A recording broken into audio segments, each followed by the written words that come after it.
आज सुट्टीचा दिवस असतो आणि उशिरापर्यंत झोपायला मिळतं, पण आज ते काय आम्हाला मिळालंच नाही.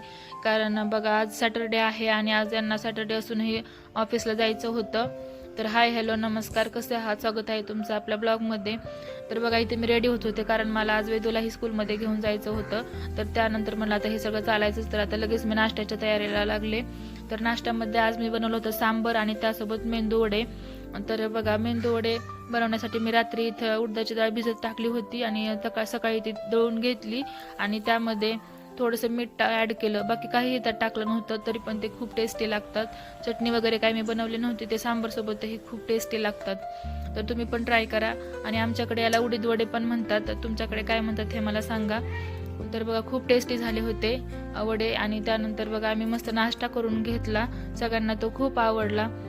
तर मी याची रेसिपी ही कधीतरी तुमच्याशी शेअर करेल, म्हणजे विशेष काही नाही त्यामध्ये, तर सांगितलं तसंच बनवायचे ते. आणि त्यानंतर मी आले होते वेदूला घेऊन त्याच्या स्कूलमध्ये, कारण त्याच्या स्कूलमध्ये आज होतं सायन्स एक्झिबिशन आणि सर्वांनी खूप छान छान प्रोजेक्ट बनवले होते. तर तुम्ही बघू शकता किती छान बनवले आहेत ते. आणि तुम्हाला हा व्हिडिओ आवडला असेल तर प्लीज व्हिडिओला लाईक शेअर आणि सबस्क्राईब करा. चला बाय.